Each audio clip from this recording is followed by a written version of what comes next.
فاتحہ بنظر شہداء کربلا۔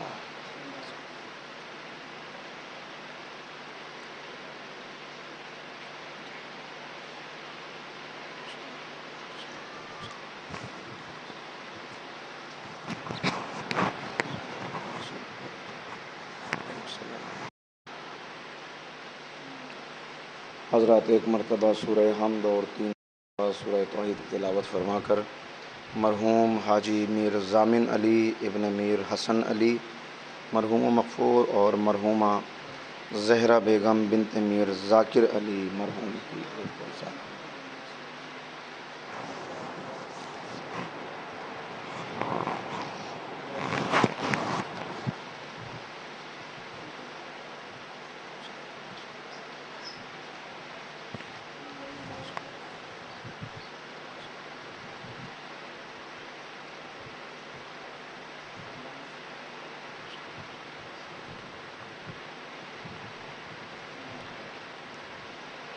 اعوذ باللہ من الشیطان اللعین الرجیم، بسم اللہ الرحمن الرحیم، الحمد للہ رب العالمین وبہ نستعین وہو المعین، والصلاة والسلام علی سید الانبیاء والمرسلین،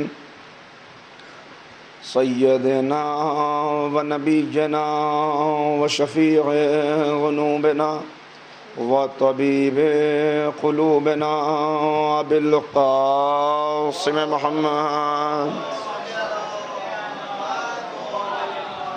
وآلہ الطیبین الطاہرین المعصومین المظلومین المنتخبین المنتجبین، اما بعد فقد قال اللہ تبارک و تعالی فی کتابہ المجید وفرقانہ الرشید وقولہ الحق، بسم اللہ الرحمن الرحیم، الا بذکر اللہ تطمئن القلوب۔ صلوات پڑھے محمد۔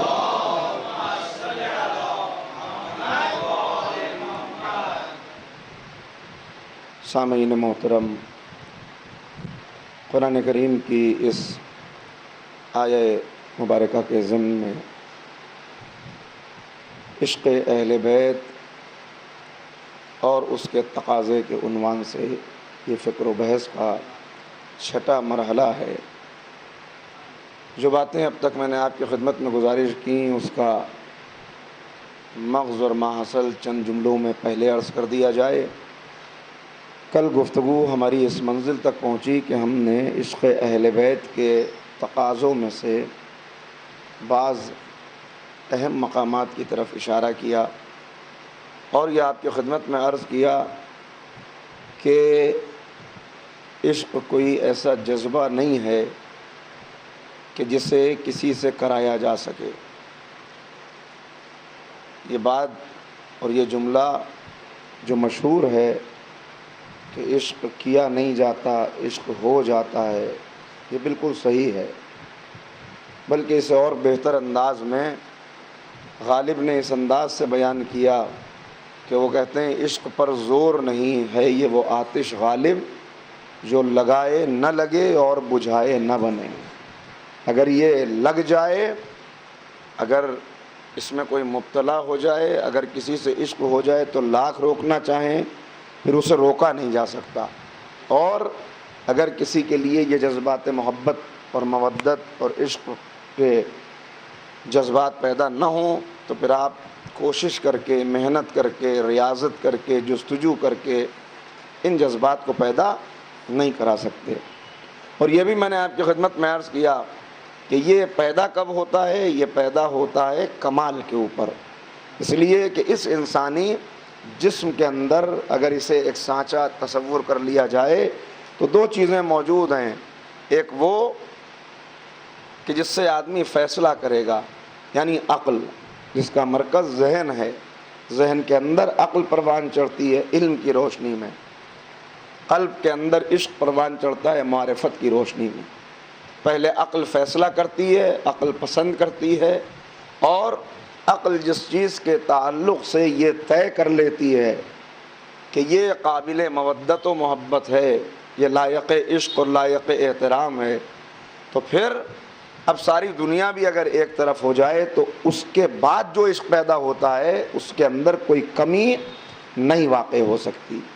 ایک لمحاتی عشق ہوتا ہے، چند لمحے کا عشق، جذباتی عشق۔ جذباتی عشق کیا؟ یعنی آپ نے کسی کو دیکھا بہت حسین ہے، عشق پیدا ہو گیا، آپ نے یہ سمجھا کہ شاید یہ جو دل جھک رہا ہے، یہ جو جذب محسوس ہو رہا ہے، یہ جو کشش ہے، اسی کا نام عشق ہے۔ لیکن کچھ دیر کے بعد، ابھی صرف دیکھا تھا، ابھی انہوں نے کلام نہیں کیا تھا، ابھی وہ بولے نہیں تھے، ابھی کوئی گفتگو نہیں کی تھی، کچھ دیر کے بعد جب بات چیت کا سلسلہ شروع ہوا اور انہوں نے زبان کھولی تو سارے حسن پر پانی پھر گیا۔ چند لمحے پہلے جو آپ کے دل میں جذبات پیدا ہوئے تھے، چند لمحے کے بعد ان جذبات پر بالکل خاک پڑ گئی، وہ جذبات ختم ہو گئے۔ کیوں؟ اس لیے کہ چہرہ دیکھ کر جو تصور پیدا ہوا تھا، زبان سن کر وہ تصور ختم ہو گیا ہے۔ اس کا مطلب یہ ہوا کہ کسی ایک چیز کے اندر اگر کمال ہو تو جو عشق پیدا ہوتا ہے وہ لمحاتی ہوتا ہے، وہ کچھ دیر کا ہوتا ہے۔ لیکن اگر کوئی ایسا صاحب کمال مل جائے کہ جس میں ہر رخ سے کمال پایا جاتا ہو، تو اب عقل کی روشنی میں جو عشق پیدا ہوگا وہ عشق کبھی بھی کم نہیں ہوگا، اس کا وزن کم نہیں ہوگا، اس کی حیثیت کم نہیں ہوگی، اس کا رنگ کم نہیں ہوگا، بلکہ وہ رنگ اور زیادہ گہراتا چلا جائے گا، اور زیادہ بڑھتا چلا جائے گا، اور زیادہ اس کے اندر گہرائی اور گہرائی پیدا ہوتی چلی جائے گی۔ مگر کب؟ جب میں نے عرض کیا کہ عقل کی روشنی میں ہو، وہ جذباتی عشق نہ ہو، وہ لمحاتی نہیں ہو سکتا۔ اور یہی دنیا کو حیرت۔ ایک مرتبہ مل کے صلوات پڑھیں تو آپ کی خدمت میں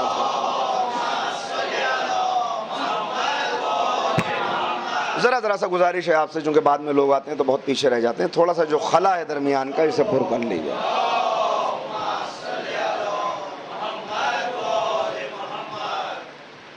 تو میں نے آپ کی خدمت میں عرض کیا تھا کہ پیغمبر نے جو مطالبہ عشق کیا، جو مودت کا مطالبہ کیا بطور اجر رسالت، یہ اپنی طرف سے نہیں کیا، بلکہ یہاں صیغہ امر ہے، قل، کہہ دو۔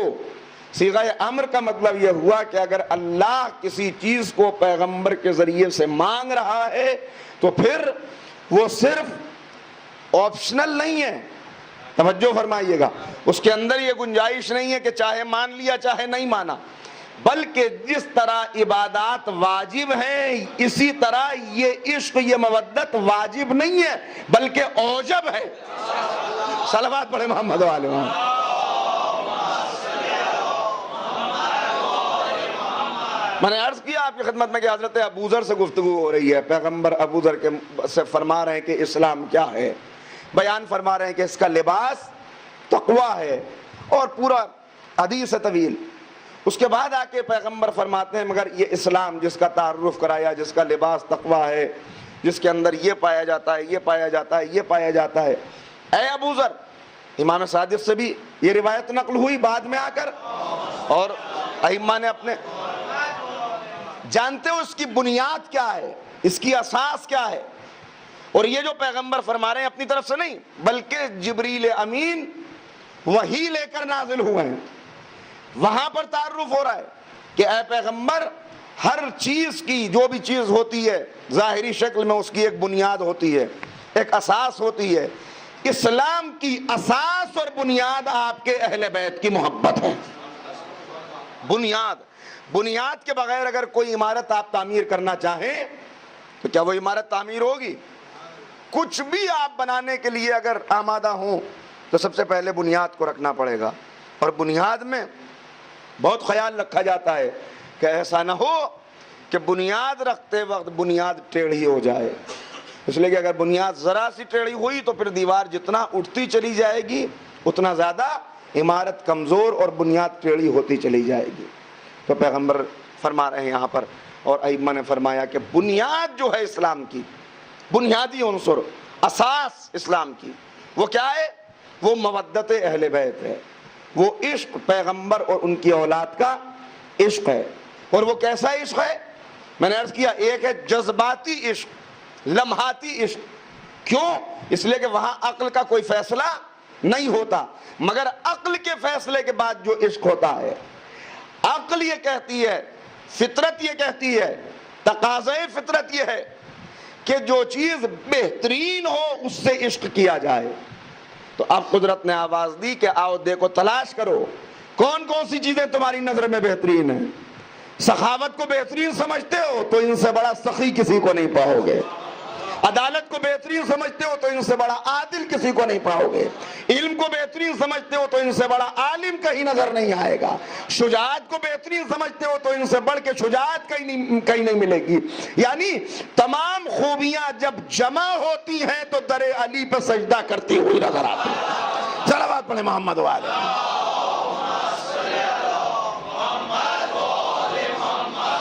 تاکہ جتنا جتنا ان کمالات کو دیکھتے چلے جاؤ اتنا اتنا تمہارے اندر ایک ایسا عشق پیدا ہوتا چلا جائے کہ جو کسی بھی طرح سے جذباتی اور لمحاتی نہ ہو، جو چند آن کا نہ ہو، چند لمحے کا نہ ہو. اسی لیے نتیجہ کیا ہے اس کا؟ ہم نے عقل کی روشنی میں کمالات دیکھ کر، صفات دیکھ کر ان سے عشق کرنا شروع کیا. کیوں؟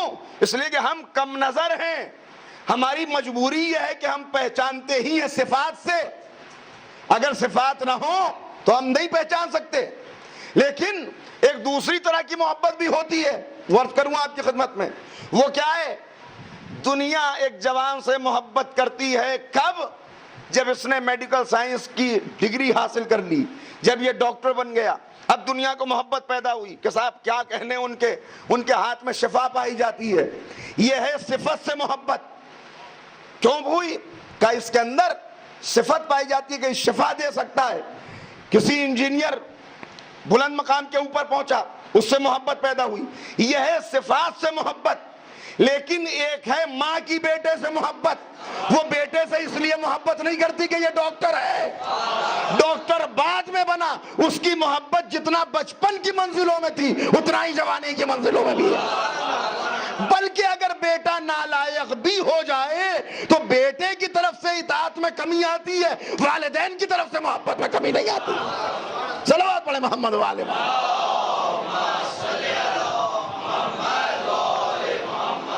یہ وہ محبت ہے جو صفات کی بنا پہ نہیں ہے. بہت توجہ فرمائیے گا. میں نے کیا جملہ کہا؟ ہم کم نظر ہیں، اس لیے ہم صفات کو دیکھتے ہیں تبھی محبت پیدا ہوتی ہے. مگر جو اعلیٰ نظر ہوتے ہیں ان کے لیے صفات کی ضرورت نہیں ہوتی. پھر امام معصوم کا فقرہ سنا دوں. امام اپنی مناجات میں ارشاد فرماتے ہیں، اے پاننے والے میں نے تیری ذات سے تجھے پہچانا، صفات سے نہیں. ارے میں کیسے اس جملے کی تشریح کروں؟ میں نے تیری ذات سے تجھے پہچانا. اس کے اندر اہل بیت کی بڑی عظمت چھپی ہوئی ہے. یعنی ذات سے پہچاننا. ہم پہچانتے ہیں صفات کے ذریعے سے، مگر میں نے عرض کیا ماں کی محبت ہوتی ہے وہ ذات سے ہوتی ہے، وہ صفات سے نہیں ہوتی. ہاں یہ دل خوش کرے گا بیٹا تو دعا نکلے گی، چند لمحے کے لیے ناراض ہو جائے گی مگر اس کے بعد پھر راضی ہو جائے گی. اس لیے کہ کیسا بھی ہو اس کی نظر میں تو اس کا بیٹا دنیا میں سب سے بہتر ہے، دنیا میں سب سے حسین ہے. یہ ہے مامتا، یہ ہے ماں کی محبت، یہ ہے عشق. یہاں صفات نہیں ہے. امام معصوم فرما رہے کہ اے پالنے والے میں نے تجھے تیری ذات سے پہچانا. ذات سے پہچاننے کا مطلب کیا ہے؟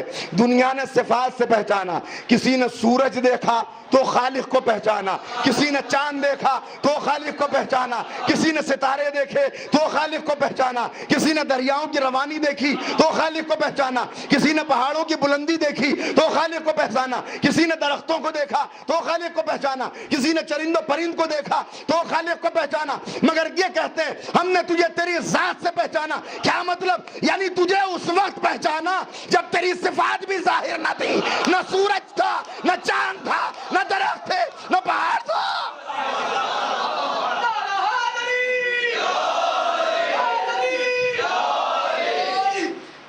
کب سے تجھے پہچانا؟ جب یہ صفات کا اظہار بھی نہ ہوا تھا.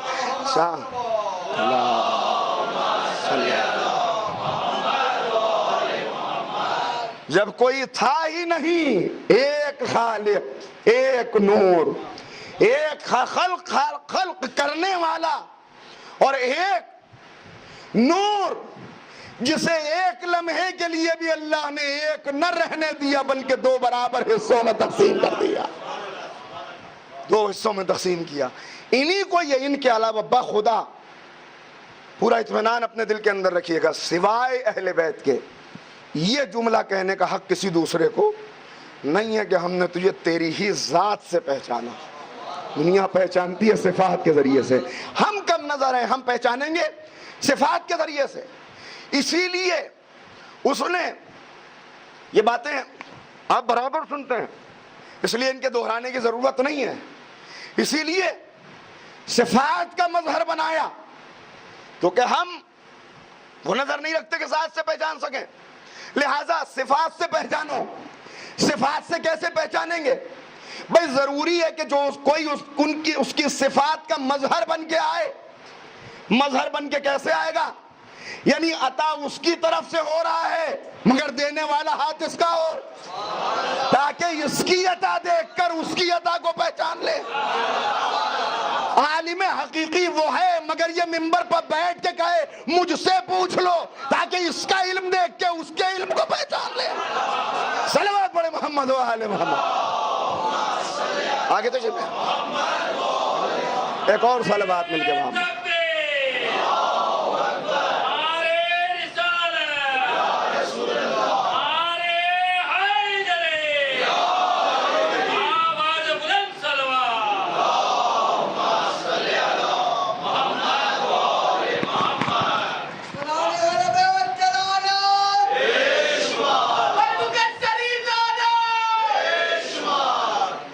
صلوات بھی پڑھتے ہیں مل کے محمد و آل محمد کو بلند کریں۔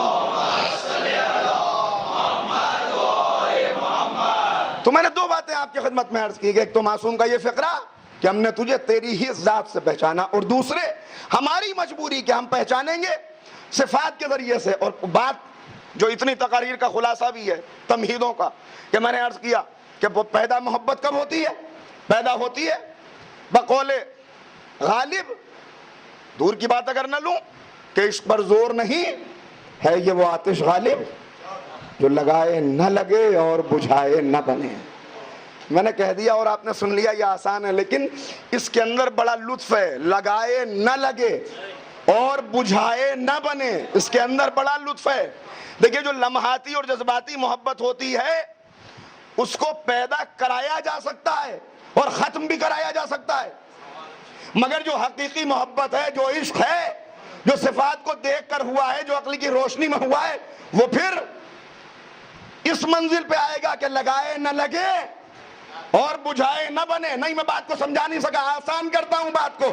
1400 برس گزر گئے مگر بحمد اللہ ہم نے عقل کی روشنی میں جس سے عشق کیا تھا 14 صدیوں کے بعد بھی اس کا عشق دل میں محفوظ ہے۔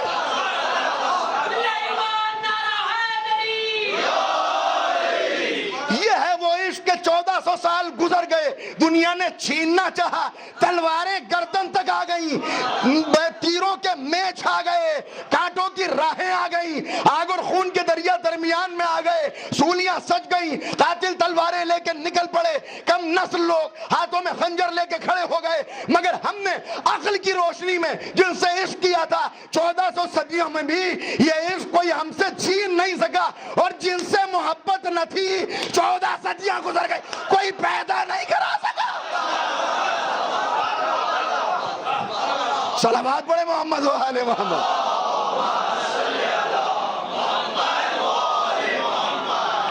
وہ اور ہوں گے کہ ادھر کی ہوائیں چلی تو کچھ اور ہو گئے، ادھر کی ہوائیں چلی تو کچھ اور ہو گئے، مگر بحمداللہ ہم ثابت قدم ہیں۔ کیوں ثابت قدم ہیں؟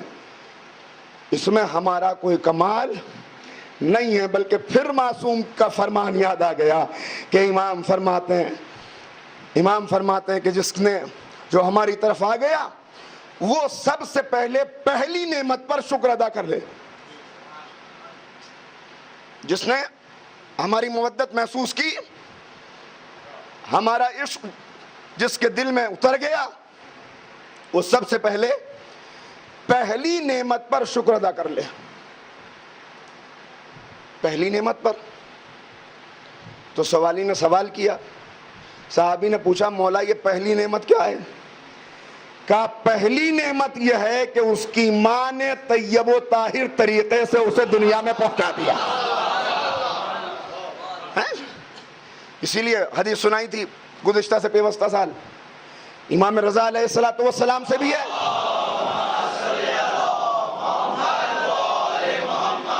اور دوسرا ائمہ سے بھی نقل ہوئی کہ امام نے فرمایا کہ جب اپنے دلوں میں ہم اہل بیت کی مودت کی ٹھنڈک محسوس کرو تو اپنی ماں کو دعائیں دو.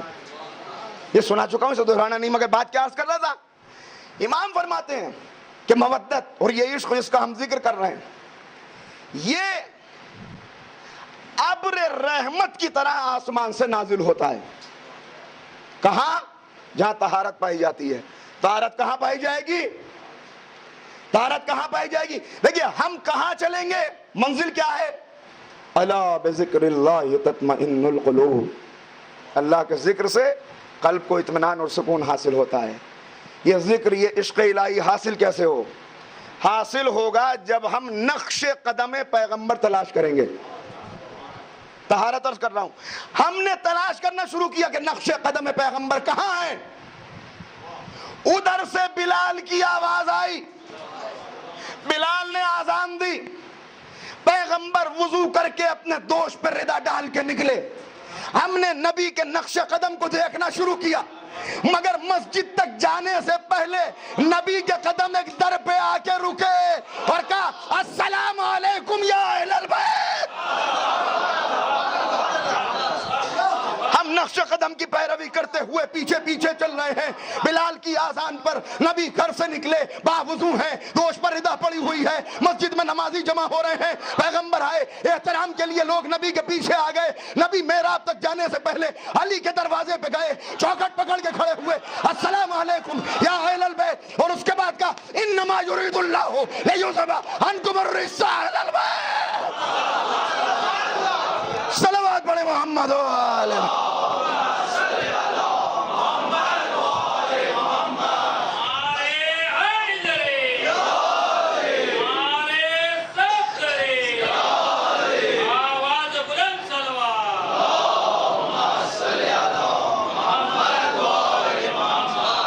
ہماری آنکھیں نبی کے نقش قدم کا تعاقب کر رہی ہیں. اللہ کے رسول آپ کے آنکھوں کی خاک ہمارے آنکھوں کا, آپ کے قدموں کی خاک ہماری آنکھوں کا نور ہے, ہماری آنکھوں کا سرما ہے. ہم اسی سے دیکھیں گے, آپ کے قدموں کی خاک کو پہلے آنکھوں میں لگائیں گے, اس کے بعد اپنی راہوں کا تعین کریں گے. پیغمبر کھڑے ہوئے, پیغمبر نے اعلان کیا. کیا اعلان کیا؟ اے اہل بیت رسول, کیا اللہ کا ارادہ ہے؟ دیکھیے ارادے بھی دو طرح کے ہوتے ہیں, صاحب فہم موجود ہیں. ایک تکوینی, ایک تشریعی ارادہ اللہ کا یہ ہے کہ آپ نماز پڑھیں, مگر آپ کو اختیار ہے, اس لیے کہ راستہ آپ کو دے دیا گیا, فوراً سزا ملنے والی نہیں ہے, اہمیت بتا دی گئی. ایک ارادہ اللہ کا یہ ہے کہ سورج اپنے وقت پر نکلے, وقت پر غروب ہو جائے. ایک ارادہ یہ ہے, ایک ارادہ وہ ہے. یہ ارادہ کس طرح کا ہے اور کیسا ارادہ ہے؟ یہ ارادہ نہیں ہے کہ اہل بیت کو رجس سے دور رکھے, اس لیے کہ اہل بیت تو ہیں ہی رجس سے دور. نہیں, توجہ فرمائی, بڑا نازک لمحہ ہے, اس کے اندر نزاکت ہے, اس کے اندر لطافت ہے. یہ ارادہ نہیں کہ اہل بیت کو رجس سے دور رکھے, اہل بیت تو ہیں ہی رجس سے دور. کچھ رجس ایسے ہوں گے جو ان کے قریب آنے کی کوشش کریں گے, کچھ نجاستیں ایسی ہوں گی, کچھ رجس ایسے ہوں گے جو ان کے قریب آنے کی کوشش کریں گے. اللہ کا ارادہ یہ ہے کہ ان نجاستوں کو تم سے دور کر دے. اب جو اہل بیت سے دور ہیں, زیادہ کوشش نہ کیجئے کہ قریب آ جائیں, اگر طہارت ہوتی تو خود ہی قریب آ جائیں.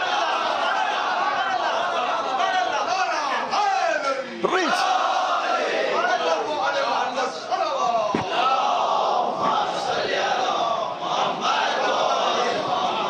ہم نے نقش قدم پیغمبر کی پیروی کی. پیغمبر نے یہاں کھڑے ہو کے آیت کی تلاوت کی, امت کو ایک پیغام دیا. اس کے بعد نبی گئے, نبی نے نماز پڑھائی، نماز پڑھانے کے بعد ممبر پر تشریف لائے، ممبر پر تشریف لا کے نبی نے اعلان کیا یا علی انت وشیعتک ہم الفائزون، اے علی تم اور تمہارے شیعہ کامیاب ہیں، تم اور تمہارے شیعہ کامیابی کی منزلوں پر فائز ہو گئے۔ بس دل مطمئن ہو گیا، دل مطمئن ہو گیا۔ نقش قدم پیغمبر کی پیروی کرتے ہوئے ہم اس نتیجے تک پہنچے کہ اگر کامیاب ہونا ہے تو نبی کے شیعوں میں اپنا شمار کرا لو، علی کے شیعوں میں اپنے آپ کو شامل کر لو۔ اب دل پریشان ہوا کہ علی کے شیعہ ہوتے کون ہیں اور کامیابی کہتے کسے ہیں، تو میری نگاہ بڑھتے بڑھتے اس بی بی تک جا ٹھہری جس کو پیغمبر نے اپنا جز قرار دیا، جس کو اپنی روح قرار دیا، جس کو اپنے قلب کی ٹھنڈک قرار دیا، جس کے لیے یہ فرمایا فاطمہ میری وہ روح ہے جو ان پسلیوں کے درمیان رہتی ہے۔ اور وہاں سے شہزادی کی آواز آئی، قالت فاطمہ سلام اللہ علیہ، ایک صلوات پڑھیں محمد و آل محمد۔ کامیاب کون ہے ہم یہ تلاش کرتے ہوئے آگے بڑھ رہے ہیں، شہزادی کی آواز آ رہی ہے، قالت سیدۃ نساء العالمین، شہزادی فرماتی ہیں، کیا فرماتی ہیں، کیا فرماتی ہیں، ان السید حق السید کل السید، ان السید وہ کامیاب ہے، حق السید وہ حقیقتاً کامیاب ہے، کل السید وہ کل کامیاب ہے، مکمل کامیاب ہے۔ کون کامیاب ہے؟ کون کامیاب ہے؟ من احب علی، جس نے علی سے محبت کی، فی حیاتی و بعد مماتی، علی کی زندگی میں بھی علی کے مرنے کے بعد بھی، صلوات پڑھیں محمد و آل محمد۔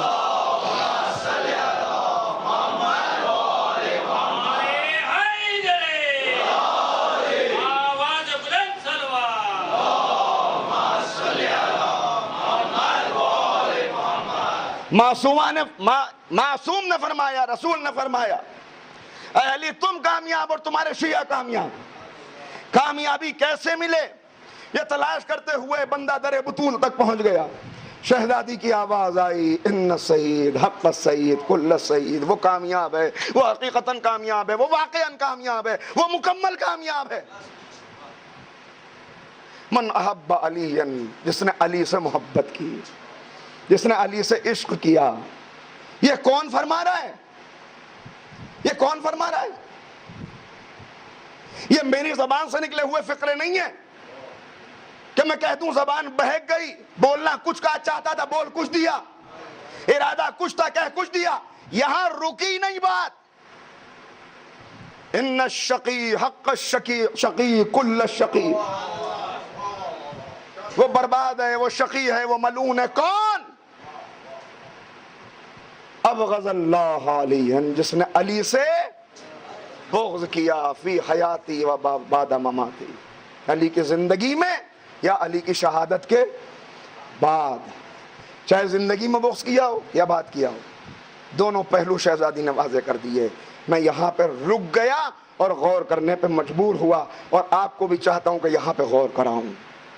کیا فرمایا شہزادی نے؟ دیکھیں پہلے کیا عرض کر چکا ہوں، تمہیدی منزل میں یاد ہے، کمال، کمال جہاں کمال صفت پائی جائے گی وہاں عقل فیصلہ کرے گی کہ عشق کرو، اور عقل کی روشنی میں جو عشق ہوگا وہ جذباتی عشق نہیں ہوگا، وہ لمحاتی عشق نہیں ہوگا۔ جذباتی اور لمحاتی عشق وہ ہوتا ہے کہ موسم بدلا، عاشق کا دل بھی بدلا، مگر عقل کی روشنی میں جو عشق ہوتا ہے، میں نے عرض کر دیا خدا کے لیے اس عشق کو پیدا کرنے کی ہم سب کوشش کریں، اور اپنے بچوں کو بہترین تحفہ اگر دیں تو یہی والا عشق دیں کہ جس کے لیے بتایا گیا۔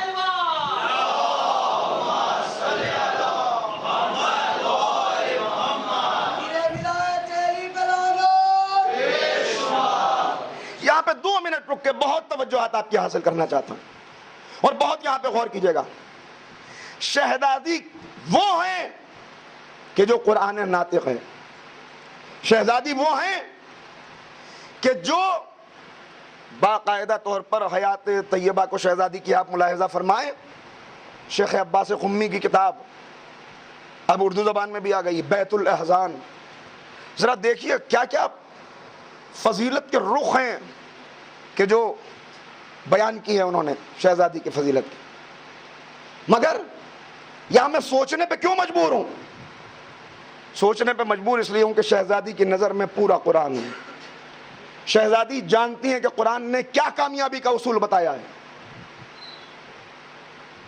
قرآن کیا کہہ رہا ہے؟ قد افلح من زکاہا وقد خاب من دساہا. کامیابی کا اصول کیا ہے؟ تزکیہ نفس. قرآن کیا کہہ رہا ہے؟ وما خلقت الجن والانس الا لیعبدون. ہم نے جن و انس کو نہیں پیدا کیا مگر عبادت کے لیے. مگر شہزادی نے یہ نہیں فرمایا کہ وہ کامیاب ہو گیا جس نے عبادت کی. دیکھیے لمحہ فکریہ ہے. نماز تمام اعمال کی قبولیت کا دار و مدار نماز کے اوپر ہے. مگر اس کے اندر کوئی نہ کوئی نزاکت ہے. بہت توجہ فرمائیے گا میں کیا عرض کر رہا ہوں. اس میں کوئی نہ کوئی یہ نہیں کہا شہزادی نے کہ وہ کامیاب ہو گیا جس نے نمازوں کی پابندی کی، وہ کامیاب ہو گیا جس نے روزے کی پابندی کی. کہنا چاہیے تھا کہ جس نے نمازوں کی پابندی کی وہ کامیاب ہے، حقیقتاً کامیاب ہے، مکمل کامیاب ہے. جس نے روزے کی پابندی کی وہ کامیاب ہے، مکمل کامیاب ہے، حقیقتاً کامیاب ہے. جس نے طواف خانہ کعبہ کیا وہ کامیاب ہے. جس نے جہاد میں اپنی جان دے دی وہ کامیاب ہے. مگر نہیں، اگر مجھ جیسا کوئی خطیب کہے آپ کو حق ہے کہ آپ کہیں یہ آپ نے کیسے اعلان کر دیا، یہ کیسے بات کہہ دی. مگر یہ وہ بی بی کہہ رہی ہے جو صدیقہ ہے، جو محدثہ ہے، جو محدثہ ہے، محدثہ بھی ہے محدثہ بھی ہے. وہ بی بی کہہ رہی ہے کہ جس کی شان یہ ہے کہ نبی اسے آتے ہوئے دیکھتے ہیں تو تعظیم کے لیے کھڑے ہو جاتے ہیں. اللہ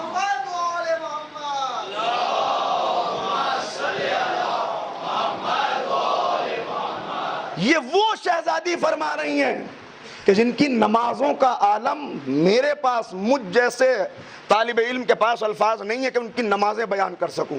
مگر ہاں ایک واقعہ روایت یاد آ گئی تو ضرور سنائے دیتا ہوں. صبح کا وقت ہے، نماز پڑھ کے نمازی نکلے ہیں یا ابھی مسجد ہی کے اندر موجود ہیں، دونوں روایتیں موجود ہیں. فجر کا وقت کہ لوگوں نے دیکھا پورے مدینے میں روشنی پھیل گئی. خدمت پیغمبر میں آئے اللہ کے رسول، ابھی فجر کا وقت نہیں آیا، صبح کا وقت نہیں آیا، ابھی تاریکی ہونی چاہیے. نہ جانے مدینے کے اندر کہاں سے اتنا نور پھیل گیا. پیغمبر نے کہا جاؤ علی کے دروازے پر، جاؤ علی کے دروازے پر. لوگ در علی کی طرف آئے. کیا دیکھا؟ اللہ اکبر، اتنا نور ہے کہ اس نور میں دیواریں نظر نہیں آ رہی، دیواریں نظر نہیں آ رہی. دق الباب کیا، مولا متقیان تشریف لائے. یا علی، یا علی، ابھی وقت نماز آیا ہے. کہیں پورے مدینے میں روز تاریکی ہوتی ہے اس وقت پر، یہ اتنا نور کیسا؟ مولا نے کہا یہ نور تو روز ہوتا ہے مگر آج فضل خدا سے کچھ زیادہ ہے. کہ یہ نور کیسا ہے؟ کہ یہ نور ہر روز اس وقت ہوتا ہے جب رسول کی بیٹی مصلی عبادت پہ آتی ہے. فاطمہ خود نور، نماز نور، نور علی نور کی تفسیر بن جاتی. جب فاطمہ مصلی عبادت پہ آتی ہے یہ نور روز ہوتا ہے. لوگ اپنے اپنے گھروں کو باتیں کرتے ہوئے واپس پلٹ گئے نماز کے بعد. پورے مدینے میں چرچا ہے کہ وقت ظہر آ گیا. وقت ظہر آیا، پورے مدینے کے اندر زرد روشنی پھیل گئی، زرد روشنی پھیل گئی. لوگ پھر دوڑے رسول اکرم کی طرف. اللہ کے رسول یہ روشنی کیسی؟ کا جاؤ در علی پر. در علی پہ آئے، دیکھا زرد روشنی میں پورا مکان گھرا ہوا ہے. کہا یا علی یہ زرد روشنی کیسی؟ کہا اس وقت فاطمہ نماز ظہر کے لیے وضو کر رہی ہیں اور خوف خدا سے ان کا چہرہ زرد ہو گیا ہے. یہ خوف خطرے کی بنیاد پر نہیں ہے. کبھی ایسا ہوتا ہے کہ الفاظ آ جائیں تو ہمارے دل میں شک پیدا ہو. یہ خوف خطرے کی بنیاد پر نہیں ہے. جس کی نگاہوں میں عظمت الہی کا جلوہ ہو, جس نے ہم نے ذات کے ذریعے سے پہچانا, دنیا صفات کے ذریعے سے پہچانتی ہے.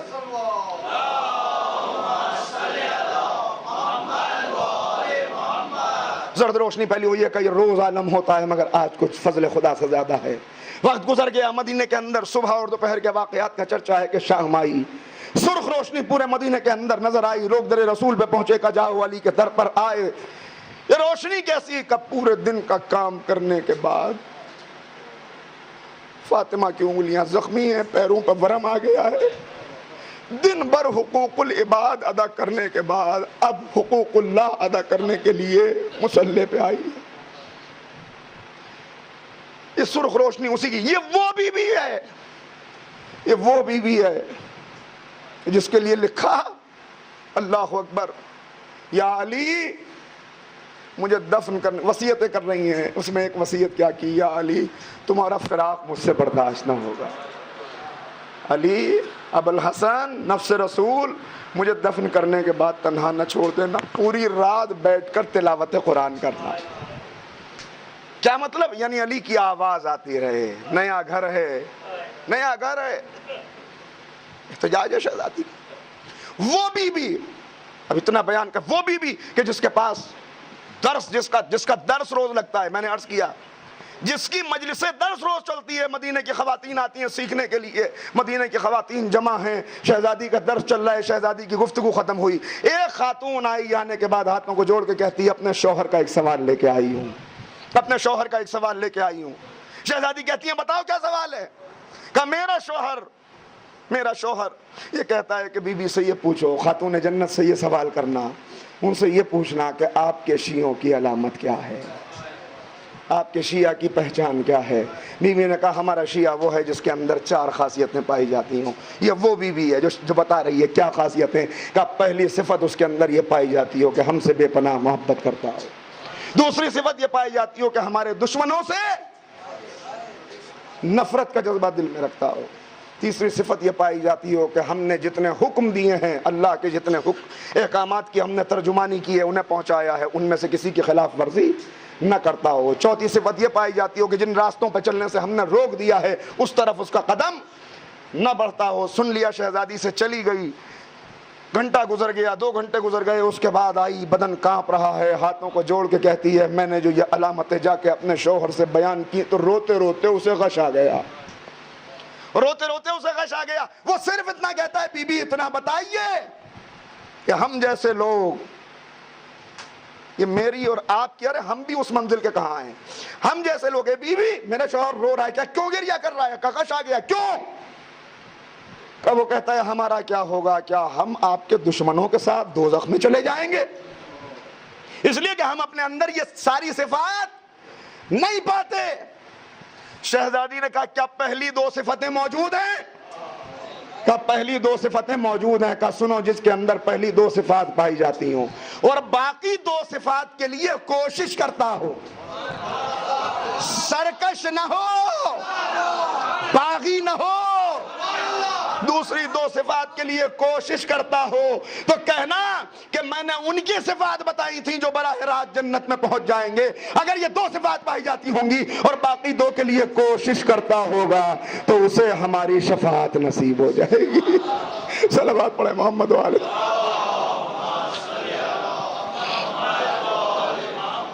تو اس بی بی کا ذکر ہے. اللہ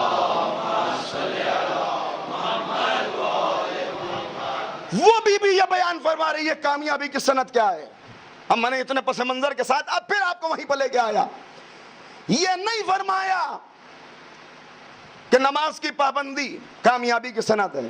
اس کا یہ مطلب کوئی نہ نکال لے, خدا را جو کہا جایا کرے اسی کو آپ سمجھیں. میں نے اتنی باتیں عرض کرنے کے بعد کیا اس سے پہلے کیا عرض کیا کہ قبولیت کی اعمال کا دار و مدار کس چیز کے اوپر ہے؟ نماز کو سبق سمجھنے والا, ہلکا سا تصور کرنے والا اہل بیت کا عاشق نہیں ہو سکتا. یہ نہ سمجھے. مگر یہاں جو بات عرض کرنے کی کوشش کر رہا ہوں, جو نتیجہ نکلے گا تب کوئی رائے قائم کیجیے گا. شہزادی کیا فرما رہی ہیں کامیاب ہے، حقیقتاً کامیاب ہے، یقیناً کامیاب ہے، بے شک کامیاب ہے، مکمل کامیاب ہے وہ جو علی سے محبت کرے، زندگی میں بھی بے شک ہلاک ہو گیا، تباہ ہو گیا، برباد ہو گیا، ملعون ہے، وہ جو بغض رکھے، عداوت رکھے علی کا، علی کی زندگی میں یا علی کی شہادت کے بعد۔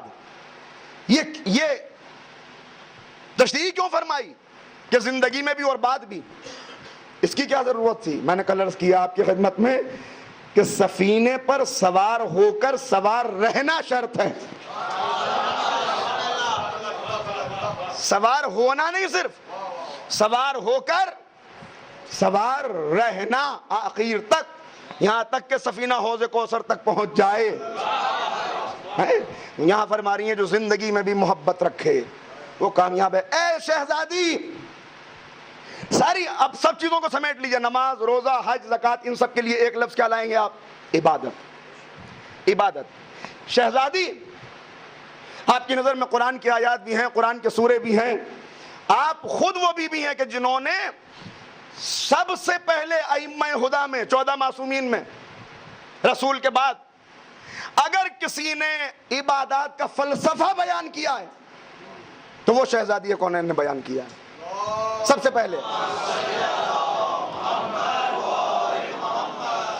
میں نے پچھلی مرتبہ خطبہ غدیر عرض کیا تھا، جائیے گا خطبہ فدق اٹھا کے پڑھیے گا، خطبہ فدق جس کے اندر شہزادی نے اپنے احسانات بھی بتائے، قرآن کیوں بھیجا گیا، نبوت کیوں آئی، پیغمبر کیوں تمہاری طرف آئے، نماز کیوں رکھی گئی، روزہ کیوں رکھا گیا، جہاد کیوں رکھا گیا، حکم زکوٰۃ کیوں دیا گیا، یہ سارا فلسفہ جس بی بی نے بیان کیا ہے، وہ فلسفہ بیان کرنے والی بی بی آج فرما رہی ہے، اے بی بی آپ نے یہ کیوں نہیں فرمایا کہ کامیاب وہ ہو گیا جس نے عبادات کی پابندی کی؟ کیوں؟ اس میں ایک راز مضمر ہے۔ اس میں راز کیا ہے؟ اب اگر اپنے دلوں کو سنبھال لیں تو پہلے جملہ دے رہا ہوں اسے محفوظ کیجئے گا، تشریح بعد میں ہوگی۔ اس میں راز کیا ہے؟ شاید شہزادی جواب دیں کہ میں نے کچھ اس سے مختلف بات نہیں کی،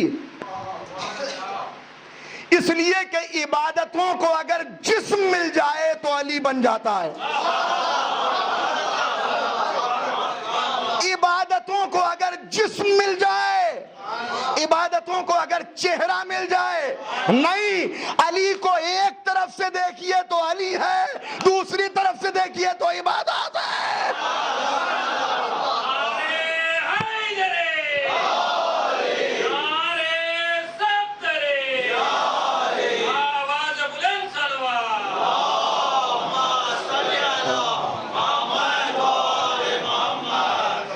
دیکھیے کثرت عمل بہت ملے گی، کثرت عمل بہت ملے گی، اس لیے کہ ابلیس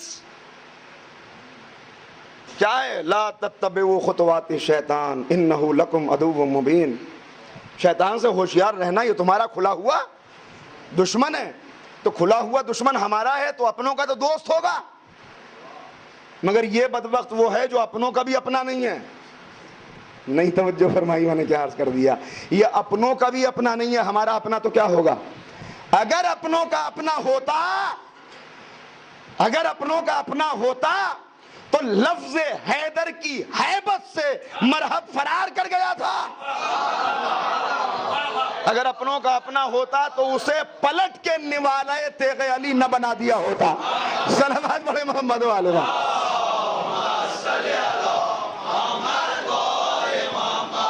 پلٹا دیا اسے، نوالہ تیغ علی بنا دیا، تو یہ اپنوں کا بھی اپنا نہیں ہے، ہمارا اپنا تو ہو ہی نہیں سکتا۔ کیا مطلب؟ مطلب یہ کہ ہوشیار رہیے۔ شہزادی فرماری کامیابی کیا ہے؟ بس یہیں پر توجہ کرنے کی ضرورت ہے۔ میں نے جملہ کہا عبادات مجسم ہو جائیں، علی کی صفات بکھر جائیں، عبادات یہ خطابت کا جملہ نہیں ہے، بالکل نہیں۔ دلیل دوں گا اس کی، ایک رخ سے دیکھیے علی ہیں، دوسرے رخ سے دیکھیے عبادات ہیں۔ میں اب آپ سے سوال کرتا ہوں، بہت غور کر کے بتائیے، نماز میں انسان کی کیفیت کیا ہوتی ہے؟ نماز میں کیا کیفیت ہوتی ہے؟ نماز کیا ہے؟ ساری عبادات میں جو بنیاد کیا ہے دین کی، اسلام کی؟ محبت اہل بیت۔ محبت اہل بیت کے ساتھ جو نماز ہے وہ ساری عبادات میں، بھائی نماز ہی وہ ہے جو عشق اہل بیت کے ساتھ ہو۔ میں نے کہا نا شیطان اپنوں کا بھی اپنا نہیں ہے، وہ انہیں نمازیں پڑھنے سے روکتا نہیں ہے۔ پڑھتے رہو، کرو کثرت، کرو محنت، دل سے مودت علی کو چھین لیتا ہے تاکہ نمازیں ٹکریں بن کے رہ جائیں، روح عبادت موجود نہ رہے، روح عبادت موجود نہ رہے۔ اس کے بعد عبادتیں کرتے رہو۔ وہ کون سا اپنوں کا اپنا ہے، اسے کیا خیال ہے؟ کرو عبادت، روزہ رکھنے سے روکتا نہیں ہے، روزہ رکھنے سے روکتا نہیں ہے۔ دن کی گرمی، رہو بھوکے، رہو پیاسے، رکھو روزہ، بس آخری وقت میں ذرا سا پہلے صلوات پڑھے محمد و آل محمد۔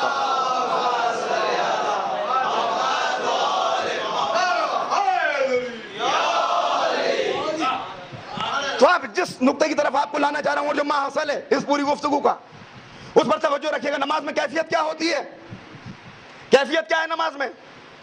شانے جھکے ہوئے ہیں، جوڑ جوڑ ہل رہے ہیں، چہرہ زرد ہے، مصلی کی طرف انسان بڑھ رہا ہے، خوشبو خضوع کے عالم میں، آنکھوں میں آنسو بھی ہیں، اس بات کا احساس بھی ہے کہ خالق حقیقی اور مالک حقیقی کے سامنے حاضر ہو رہے ہیں۔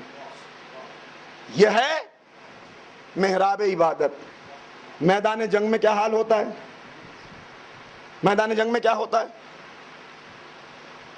چہرہ جھکا ہوا ہے، زرد ہے، ہاتھ پیر کانپ رہے ہیں، ایسا ہوتا ہے؟ نہیں، چاق و چوبند ہے، چوکنا ہے، ہوشیار ہے، ادھر ادھر نگاہیں ہیں۔ وہاں زبان پر ہم تھی، یہاں زبان پر رجز ہے، وہاں عاجزی کے کلمات تھے، اہدنا الصراط المستقیم کی صدائیں تھی، یہاں دشمن کو للکار ہے۔ انداز بدلا ہوا ہوتا ہے دونوں جگہ نہیں، وہاں التجا ہے، التجا ہے، یہاں پورے میدان پر نظر ہے، نظر ہی نہیں ہے، نظروں کے اوپر میدان روک رکھا ہے۔ یہ کیفیت ہوتی ہے کہ نہیں؟ وہ ہے محراب عبادت، یہ ہے میدان جنگ۔ محراب عبادت کی شان الگ ہے، میدان جنگ کی شان الگ ہے۔ کیا ہو سکتا ہے کہ ان دونوں میں کوئی ربط ہو؟ توجہ رکھیے گا، جملہ یاد ہے، علی علی مجسم عبادات، عبادات مجسم ہوئی علی۔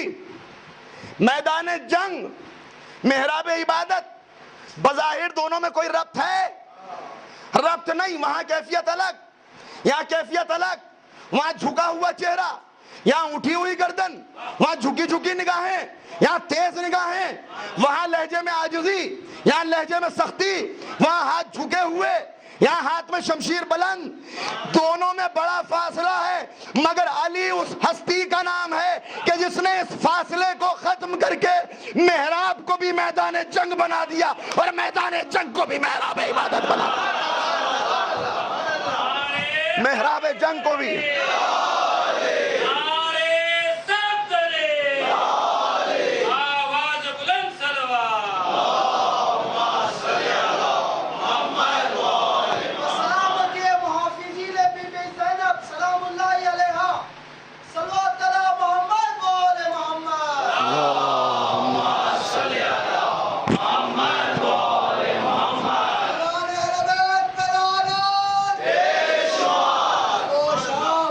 بس ایک بار اب ذرا سا یہاں پہ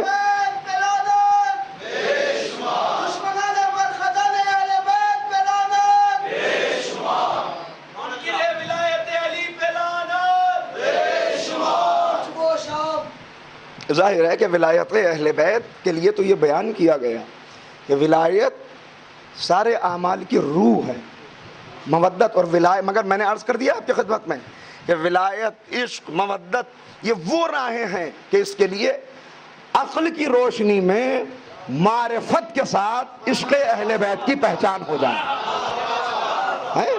یہ اس لیے کہ یہ تو پیغمبر نے فرما دیا، اور میں نے اس دن ایک کتاب کا حوالہ دیا تھا، اس کا پھر حوالہ دے دوں کہ ایک انسان جو صبح و شام عبادت کرتا ہو، پوری زندگی جس کی عبادات میں گزر جائے، پیغمبر کی حدیث ہے، مشہور و معروف حدیث، جسے آپ اگر اٹھا کے دیکھ جائیں تمام علماء نے بھی نقل کیا ہے، اور جس کے اندر، جس سے واقعی طور پر دوسرے فرقوں اور فرقہ ناجیہ میں حد فاصل اور تفریق مقرر ہو گئی کہ اگر کوئی انسان دن رات عبادت کرے، راتوں کو جاگے، مصلی پہ کھڑا رہے، کوہ احد کے برابر سونا خیرات کرے، راہ خدا میں جنگ کرتا ہوا میدان منا کے اندر مر جائے،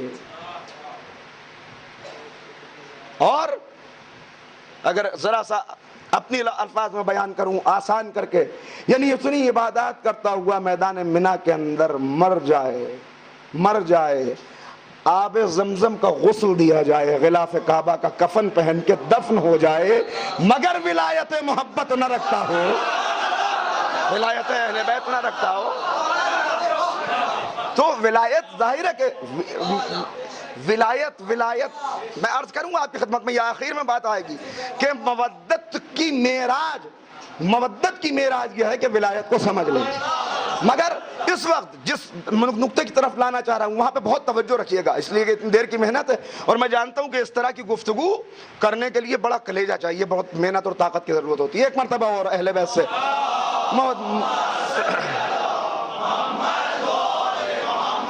تو میں عرض یہ کر رہا ہوں کہ یہاں شان الگ ہوتی ہے، وہاں شان الگ ہوتی ہے، مگر مولائے متقیان کا کمال یہ ہے کہ علی نے اس فاصلے کو ختم کر دیا، اور ختم کتنا کیا۔ اب میں دلیل دے رہا ہوں کہ شہزادی نے جو فرمایا تم مجسم عبادات کس طرح سے ہیں، سب سمٹی ہوئی ہیں، اس کی دلیل اتنا ختم کیا کہ علی کی تلوار نکلی، شکار سامنے ہے، علی کی تلوار چلی، کتنی دیر لگی؟ کہتے ہیں علی کی تلوار اپنے شکار تک اتنی دیر میں پہنچ جاتی تھی کہ کٹنے والے کو پتہ بھی نہیں چلتا تھا کب کٹ گیا۔ لمحوں کے اندر چشم زدن کے اندر تلوار چلی، علی نے اپنا شکار کیا، ادھر شکار کیا، ادھر نبی کی آواز گونجی، ضربت علی یوم الخندق افضل من عبادت الثقلین الی یوم القیامہ۔ علی نے اس فرق کو ختم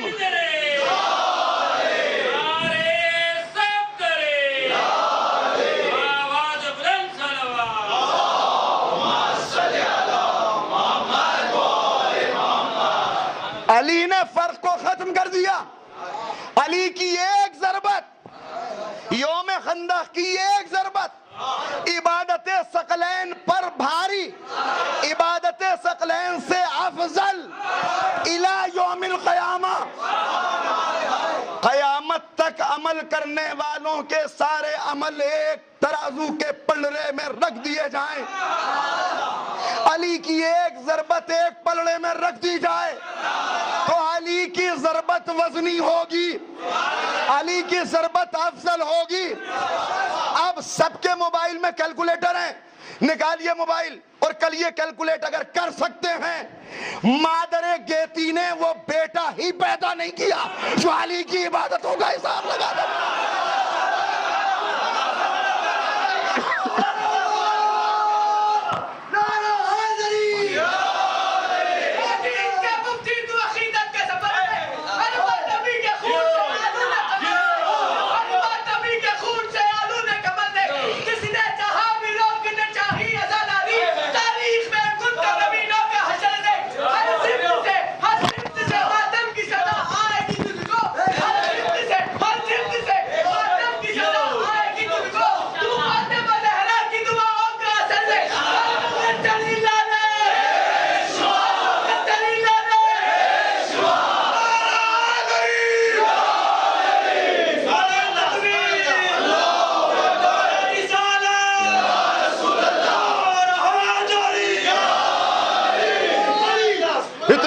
نعرہ صلوات پڑھ دیجئے نا۔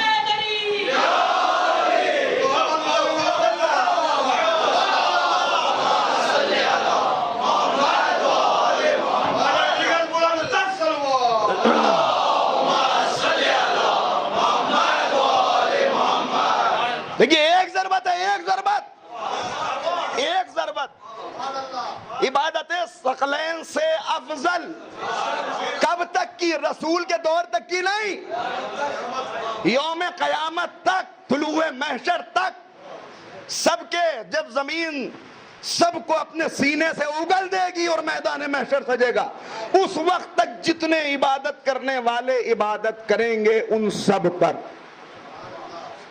کتنی دیر کی ضرورت ہے؟ چشم زدن کی۔ ارے اللہ اکبر، میں نے ایک بات کیا کہی آپ کی خدمت میں کہ کبھی کبھی کثرت عمل نہیں، معیار عمل اہم ہوتا ہے۔ ایک بادشاہ نے فیصلہ کیا، میں دیکھوں گا میری رعایا مجھے کتنا پسند کرتی ہے، میری رعایا مجھے کتنا چاہتی ہے۔ حکم دیا سب میری خدمت میں کل تحفے لے کر آئیں۔ تحفہ لانے والوں کی قطار لگی ہوئی ہے، بادشاہ اپنے تخت پر بیٹھا ہے، وزیر پاس میں ہے، کرسی نشین معززین موجود ہیں۔ دیکھیں بادشاہ سے محبت کرنے والے کتنی محبت کرتے ہیں، کیسے کیسے تحفے لے کے آتے ہیں۔ کوئی سونے کا ڈھیر لے کے آیا، بادشاہ نے رکھ لیا، کوئی چاندی، کوئی کچھ، اپنی اپنی حیثیت کے مطابق لانے والے لاتے رہے، آتا رہا۔ سب سے آخر میں ایک بڑھیا کھڑی ہوئی ہے، ضعیفہ، کمزور، سفید سن جیسے بال، جھکی ہوئی کمر، چہرے پہ جھریاں، کانپتے ہوئے ہاتھ، آہستہ آہستہ وہ بھی بادشاہ کی طرف بڑی۔ تمام درباریوں کی نظر اٹھی کہ اتنی بڑی قطار میں آخر میں کھڑی ہونے والی یہ ضعیفہ بادشاہ کے لیے کیا تحفہ لائی ہے۔ بادشاہ کے سامنے جا کر کانپتے ہوئے ہاتھوں سے اس نے اپنی مٹھی کو کھولا تو ایک بیر رکھا ہوا تھا، وہ بھی آدھا کھایا ہوا تھا۔ بادشاہ نے حقارت سے بیر کو دیکھ کے کہا، کوئی سونا لے کے آیا، کوئی چاندی لے کے آیا، بڑے بڑے تحفے لوگ لے کے آئے، تو کیا لے کے آئی ہے؟ وزیر نے بادشاہ کے کان کے پاس اپنا دہن لے جا کے کہا کہ اگر سچ پوچھے تو تحفہ یہی لائی ہے، اگر سچ پوچھے تو تحفہ یہی لائی ہے۔ کہا کیسے؟ کہا سوال کر۔ کہا یہ کیا لے کے آئی؟ کہا بادشاہ تو سچ کہتا ہے، کوئی سونا لایا، کوئی چاندی لایا، کوئی اور کچھ لے کے آیا، مگر یہ جتنے لانے والے لائے کچھ نہ کچھ گھر پہ چھوڑ کے آ گئے۔ نہیں توجہ فرمائی، یہ کچھ نہ کچھ گھر پہ چھوڑ کے آ گئے۔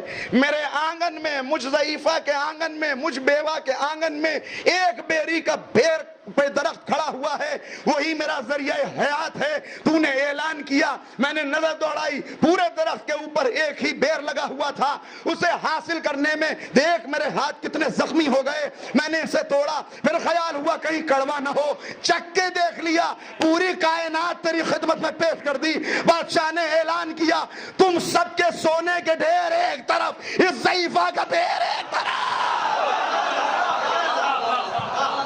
اب سمجھے، اب بات آئی، اب ہوئی واضح، ضربتو علی یوم الخندق، علی کی ایک ضربت، ایک ضربت، ایک ضربت۔ یہ عجیب بات ہے، کس پر بھاری؟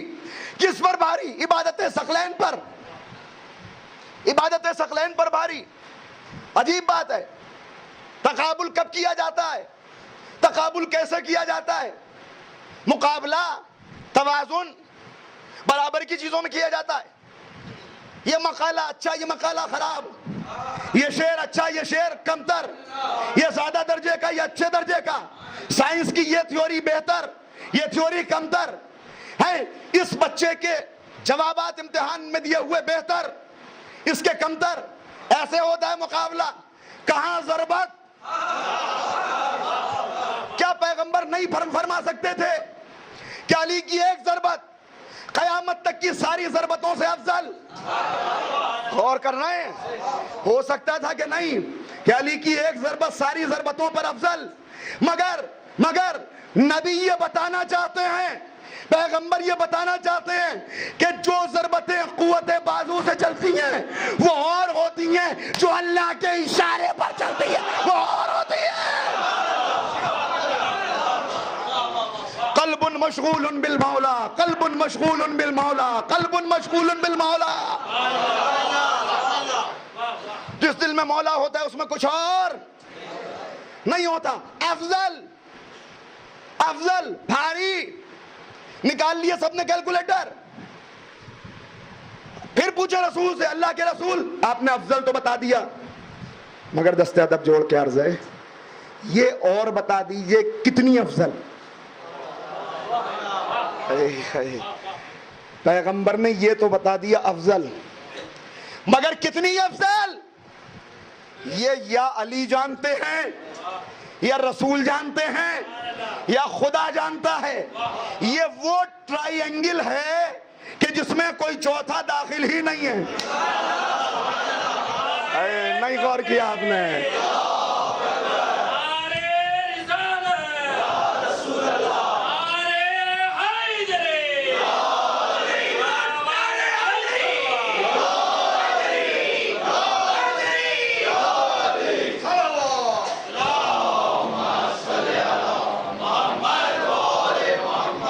یہ وہ مثلث ہے، یہ وہ ٹرائنگل ہے جہاں کوئی چوتھا آپ لے آئیے، لے آئیے آپ۔ ہے کوئی آپ میں سے جو منا اہل البیت کی منزل پر فائز ہو؟ ہم اہل بیت کے عمل کو کیا سمجھیں گے؟ چلیے اس سے پوچھتے جو اہل بیت کے گھر والا ہے۔ سلمان تم بتاؤ، کہ خبردار اس مثلث میں بھی داخل نہیں ہو سکتا۔ کل بات بتا دی نا، کیا کہا سلمان نے؟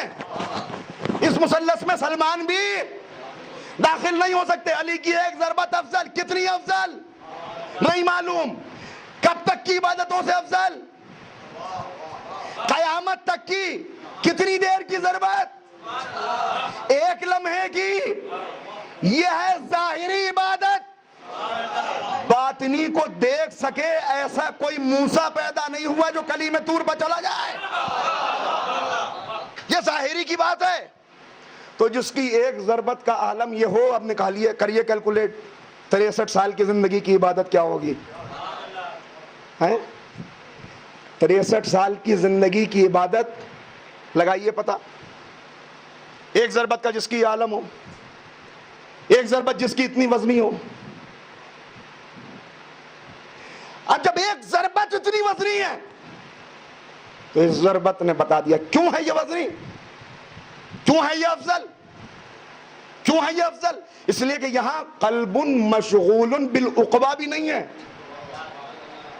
قلب مشغول بالعقبہ نہیں، نہیں۔ جو اپنی بندگی سے بلند ہوتے ہوئے جب منزل معراج تک پہنچتا ہے تب کہتا ہے پالنے والے تجھ سے کیا مانگوں، میں تجھ سے تجھی کو مانگتا ہوں۔ جو منزل بندگی پہ جب بلند ہوتا ہے تو کہتا ہے میں نے تجھے تیری ہی ذات کے ذریعے سے پہچانا۔ ہے کوئی اس درجے کا محافظ توحید؟ ہے کوئی ایسا اللہ کو پہچانوانے والا؟ ہے کوئی کہیں؟ ایک ضربت جس کی، اب پوری زندگی اٹھا کے دیکھ جائیے، ایک ایک لمحہ دیکھ جائیے۔ کیوں؟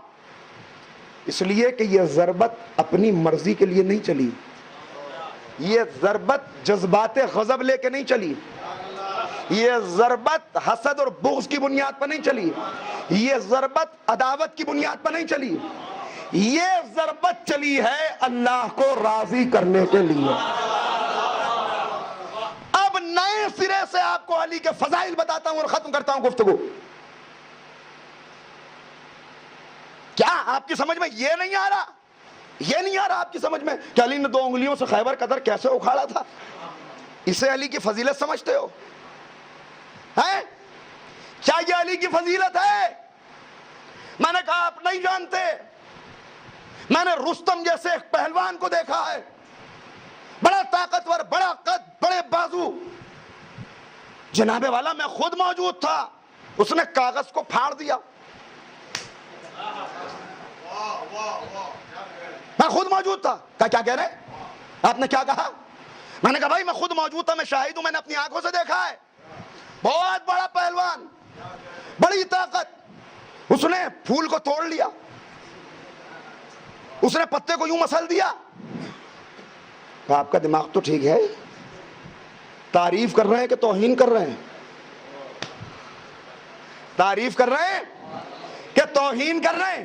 ارے کیا 2 انگلیوں پہ خیبر کا در کوئی بہت بڑی فضیلت ہے؟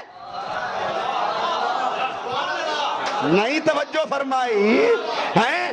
جس کی انگلی پہ اشارے پر نظام کائنات پلٹ جاتا ہو،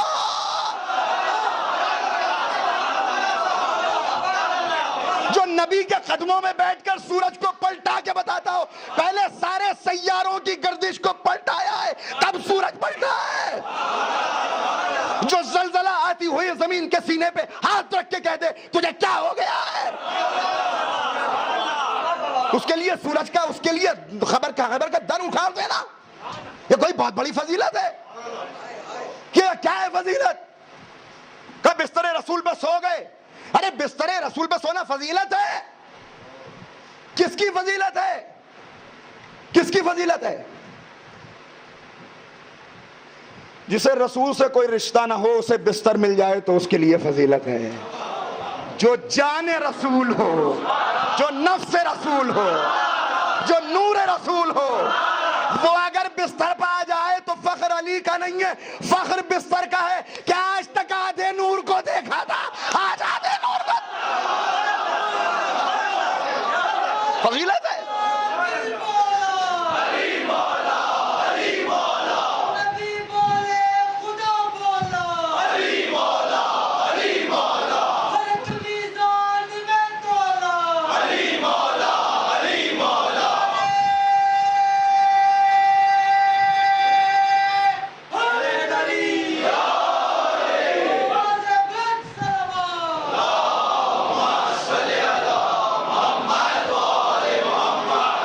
یہ تو دو چھوٹی چھوٹی مثالیں دی ہیں، ورنہ پورے فضائل ایسے ہی آپ کو سمجھا سکتا ہوں مولا کے قدموں کی دھول کے صدقے میں، ورنہ میری اوقات کیا ہے؟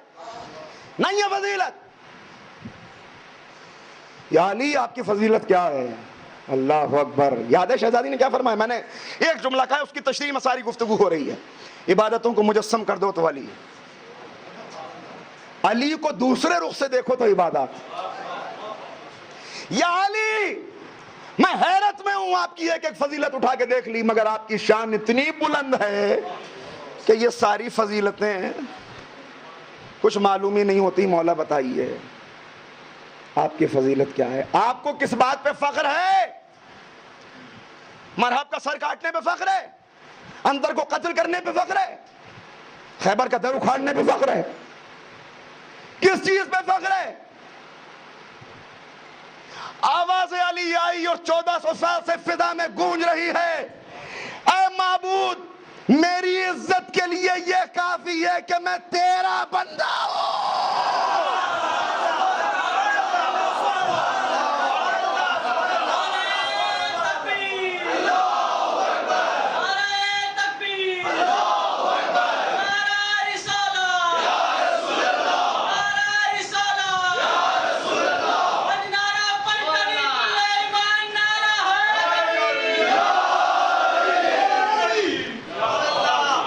میری عزت کے لیے یہ کافی ہے کہ میں تیرا بندہ ہوں۔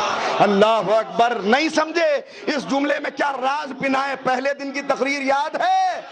رسالت معراج کی بنیاد نہیں ہے، نبوت معراج کی بنیاد نہیں ہے، وصف معراج بندگی ہے۔ سبحان الذی پاک ہے وہ ذات۔ کیا کسے لے گئی؟ کسے لے گئی؟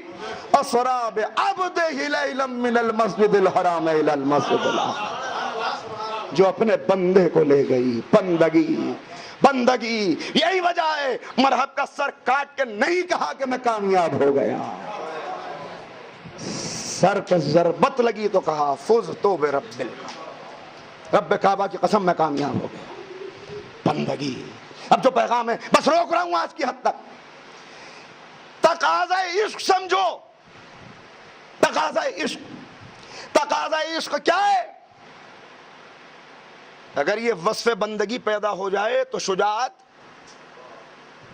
کوئی بڑی چیز نہیں ہے۔ ہم کون ہیں؟ ہم کون ہیں؟ علی کو اس بات پر افتخار ہے کہ علی خدا کا بندہ ہے، ہمیں اس بات پر افتخار ہے کہ ہم علی کے بندے ہیں۔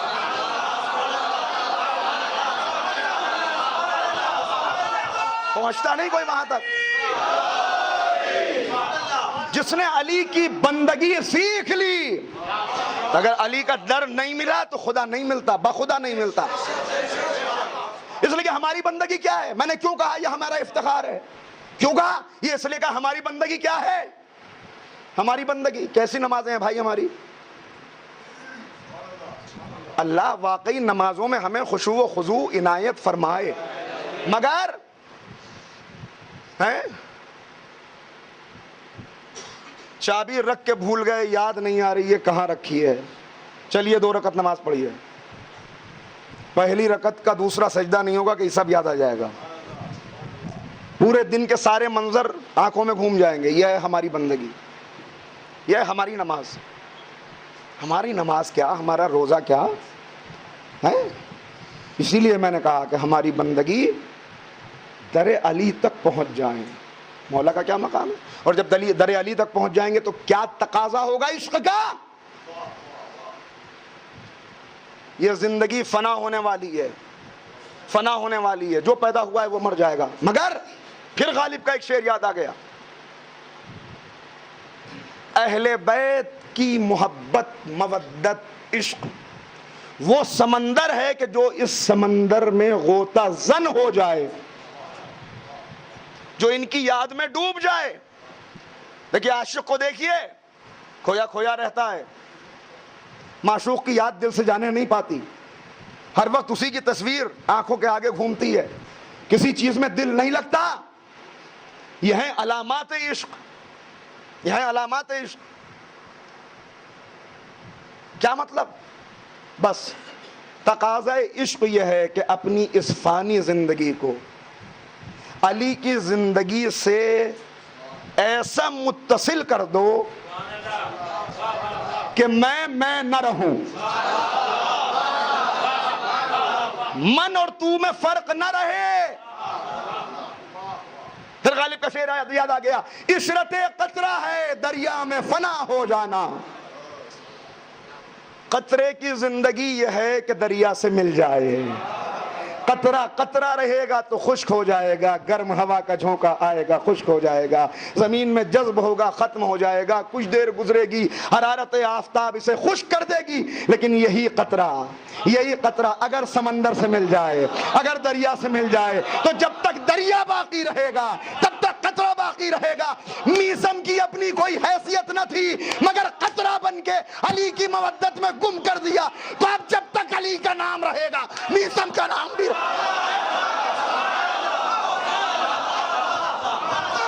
عشرت قطرہ ہے، عشرت قطرہ ہے، عشرت قطرہ ہے دریا میں فنا ہو جانا۔ جب دریا میں مل گیا، جب دریا میں مل گیا قطرہ دوام پا گیا، قطرہ فنا نہیں ہو سکتا، قطرہ ہمیشہ کے لیے باقی ہو گیا، اس لیے کہ خود فانی تھا مگر باقی تک چلا گیا۔ سب مٹ جائے گا ہاں مگر نام حسین ابن علی رہ جائے۔ آپ پڑھتے ہیں روز، میں تو آپ ہی کی بات دہرا رہا ہوں، موت کے سیلاب میں ہر خشک و تر بہ جائے گا، مگر کب ہوگا یہ؟ کیسے متصل کریں؟ میں معذرت چاہتا ہوں، مجھے پڑھتے ہوئے 1.5 گھنٹہ گزر چکا ہے، مگر کیا کروں، بس 5-7 منٹ اور لینا چاہتا ہوں، ایک مرتبہ اور صلوات پڑھ دیں مل کے۔ بھیا پانی دینا ذرا سا۔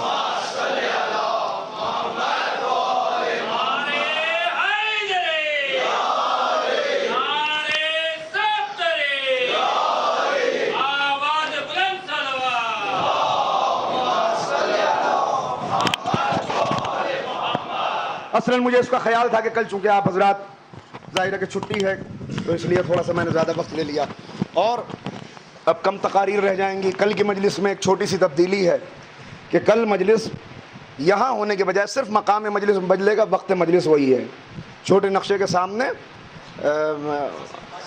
قاسم امام بارگاہ قاسم میں انشاءاللہ مجلس ہوگی، صحیح 9:30 بجے مجلس کا آغاز ہو جائے گا، میں انشاءاللہ وہاں پہ حاضر رہوں گا۔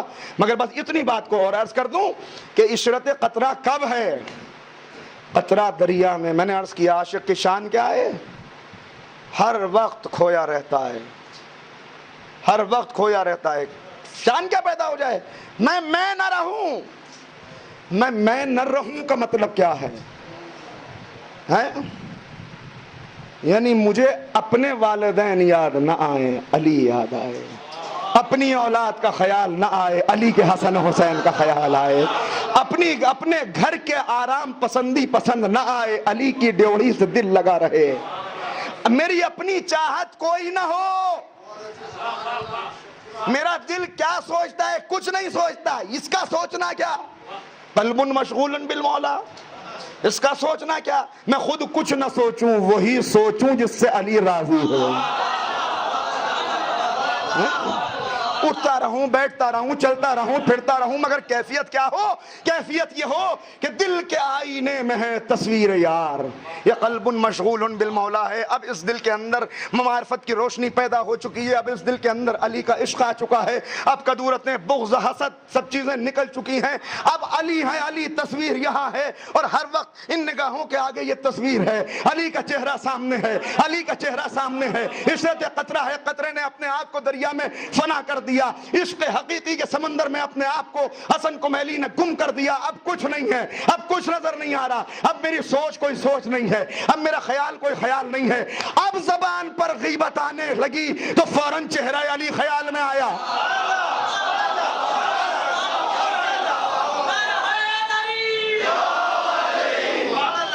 قدم بہکنے لگے، فوراً چہرہ علی نظر آ گیا. اب ظالم کی حمایت کے لیے ہاتھ اٹھنے لگا، فوراً چہرہ علی نظر آ گیا. اب مظلوم کو بے یاس و مددگار دیکھا، فوراً مظلوموں کی مدد کرنے والا یاد آ گیا. اور دل نے گواہی دینی شروع کی، میں کون ہوں؟ میں اس کا ماننے والا ہوں جو مظلوموں کا حامی ہے. میں اس کا ماننے والا ہوں جو یتیموں کا پروردہ ہے. میں اس کا ماننے والا ہوں کہ جس نے اپنے قدموں کی خیرات سے ہمیشہ گھر میں فاقے ہونے کے باوجود کسی کو بھوکا نہیں رکھا. جس نے جو یہ کہتا ہوا نظر آیا، کیا لیا ہے میں نے تمہاری دنیا سے؟ کیا لیا ہے میں نے تمہاری دنیا سے؟ بس دو چیزیں ہیں، پیٹ بھرنے کے لیے 2 روٹیاں، تن ڈھکنے کے لیے 2 چادریں. اس کے علاوہ کیا لیا ہے؟ یہ کب ہوگا؟ یہ اسی وقت ہوگا. بس ختم ہو گئی گفتگو. دل کے آئینے میں ہے تصویر یار. یہ ہے عشق، یہ ہے عشق. کیفیتیں بدل دیتا ہے عشق. عشق کیفیتیں بدل دیتا ہے.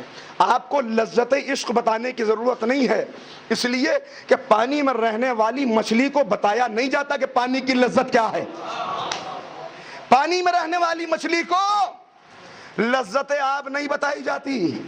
مگر جب میرا کچھ ہے ہی نہیں تو اب وہ جو کل گفتگو جہاں چھوڑی تھی انشاءاللہ کل وہاں سے شروع ہوگی. آج وہ بات نہیں آ پائی، پوری مجلس تمہید میں گزر گئی. کل عرض کروں گا. اب اگر تلوار گردن تک آ جائے، اب اگر تیروں کا میں برس رہا ہوں، اب اگر اولاد کی قربانی دینا پڑے، تو عشق علی نے لینے کے جذبے کو دینے کے جذبے سے بدل دیا ہے. دل کے آئینے میں ہے تصویر یار. اب میرا کچھ ہے ہی نہیں مولا. میں بھی تیرا، گھر بھی تیرا، مال بھی تیرا، اولاد بھی تیری، جان بھی تیری، دل بھی تیرا، سانسیں بھی تیری، خون بھی تیرا.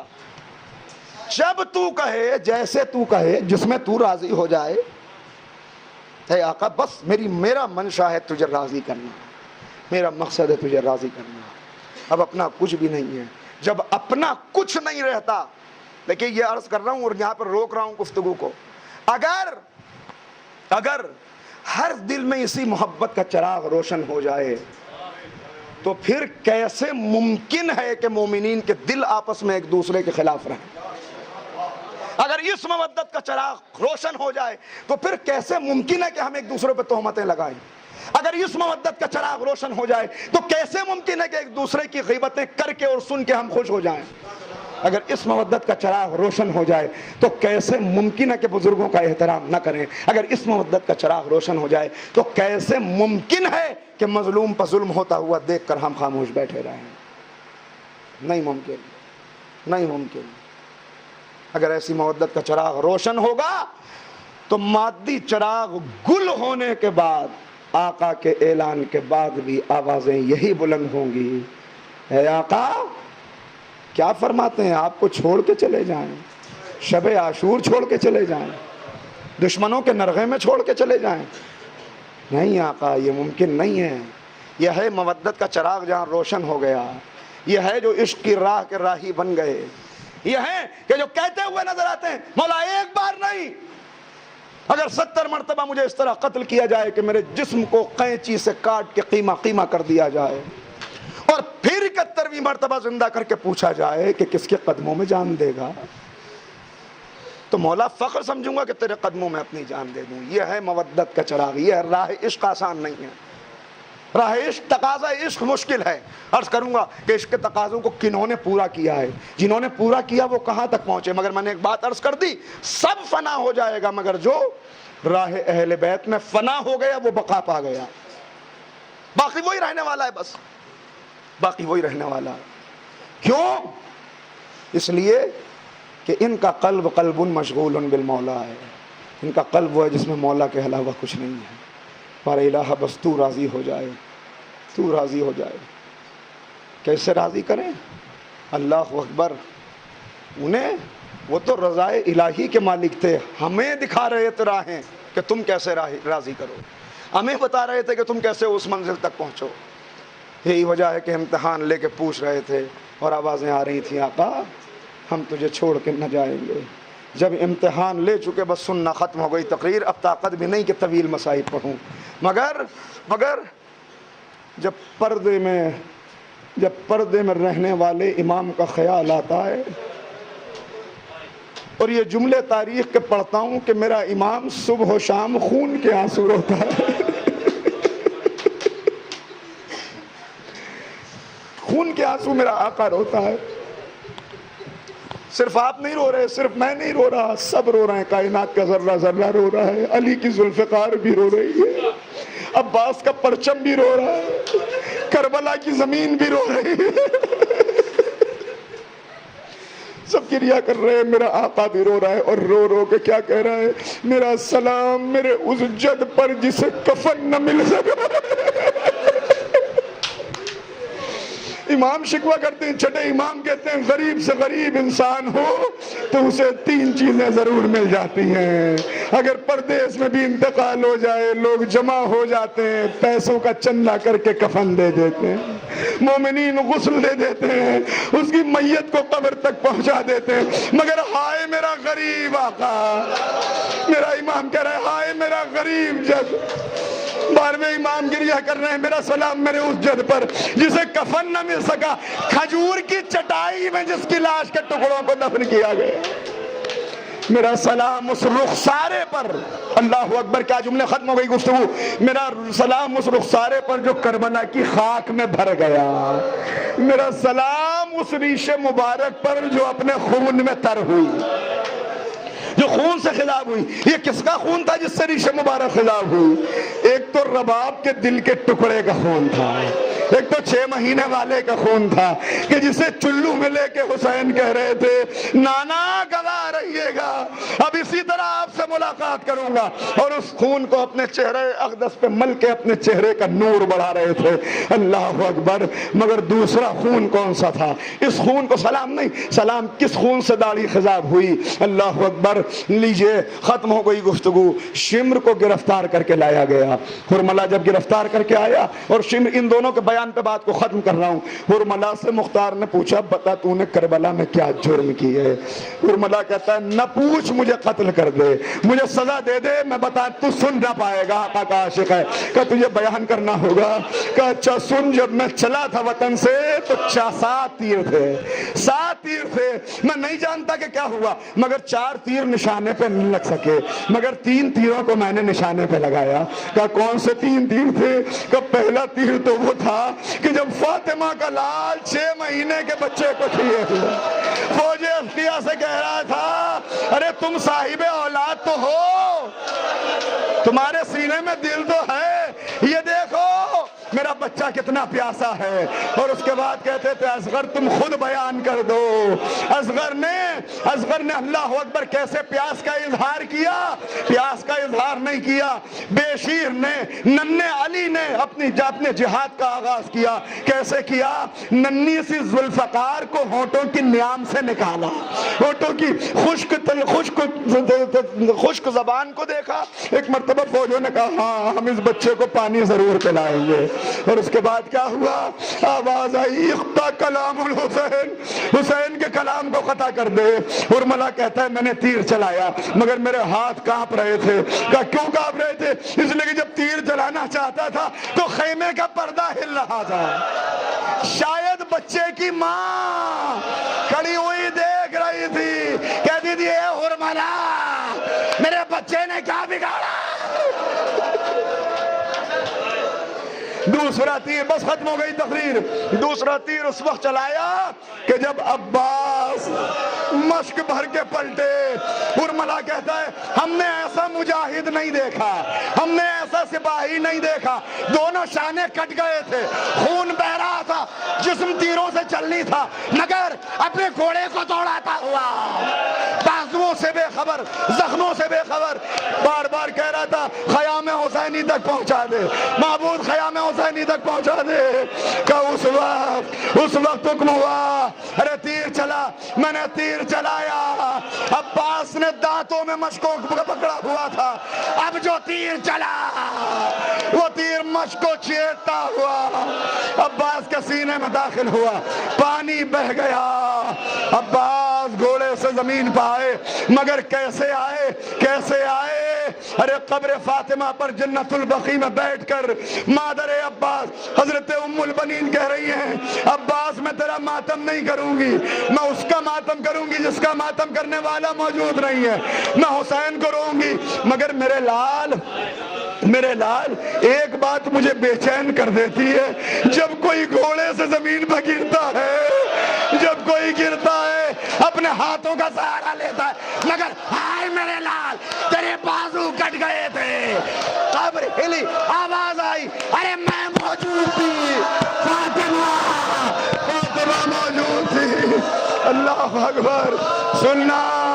اور تیسرا تیر وہ تھا کہ جب حسین ایک کو نیام میں رکھ چکے تھے، پشت ذوالجناح پر بیٹھے ہوئے جھوم رہے تھے، زخموں سے خون ابل رہا تھا، کبھی آنکھیں بند ہو جاتی، کبھی کھل جاتی، کسی کی جرت نہ تھی جو آگے بڑھ کے حسین پہ حملہ کرے، جو قریب جا کے حملہ کرے۔ کہ اس وقت میں نے تیر کو چلے کمان سے جوڑا، اور اب جو تیر چلا حسین کے حلقے گلو میں تیر بے وقت ہوا، توڑتا ہوا اس کی طرف سے نکلا، فاطمہ کا لال ذوالجلال سے گرا، مگر کیسے کہ تیروں کے اوپر بدن معلق ہو گیا۔ میرا سلام میرے آقا پر، جس کا جسم میں تیروں پر تیروں پر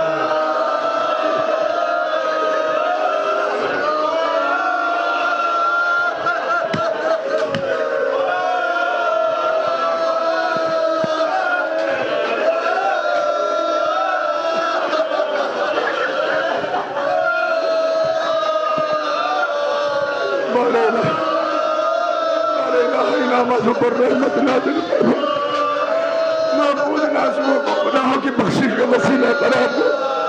ہمارے الہ ہمارے دل میں ایسا عشق اہل بیت پیدا کر دے جس سے تو راضی ہو جائے۔ ہمارے الہ مقامات مقدسہ کی حفاظت فرما، دشمنان اہل بیت کو نابود فرما۔ معبود ہمارے درمیان اگر کسی قسم کی نا اتفاقی ہے انہیں دور فرما دے۔ ہمارے الہ ہم سب کو آپس میں شیر و شکر کر دے۔ اہل بیت کے جانے والے جہاں جہاں ہیں ان کے دلوں میں ایک دوسرے کے لیے محبت پیدا کر دے۔ ہمارے الہ معبود، ہمارے الہ جو بے اولاد بیٹھے ہوئے انہیں اولاد صالحہ عنایت فرما۔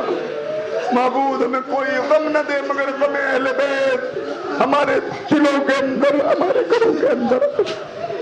بار الہ امام کے ظہور میں تاجیل فرما، ہمیں سرکار کے انصار و ایوان میں شمار کر۔ ربنا تقبل منا انک انت السمیع العلیم۔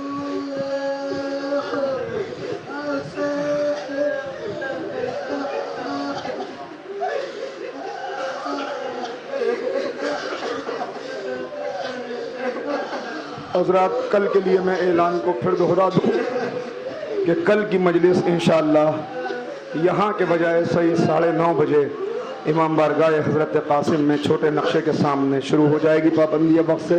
آپ حضرات تشریف لائیں، 1 مرتبہ سورہ حمد اور 3 مرتبہ سورہ توحید کی تلاوت فرما کر مرحوم حاجی میر ضامن علی صاحب ابن جناب میر حسن علی صاحب، مرحومہ زہرہ بیگم بنت میر ذاکر علی، مرحومہ مغفور کی ارواح کو ایصال فرما دیں۔ بسم اللہ بنت میر ذاکر علی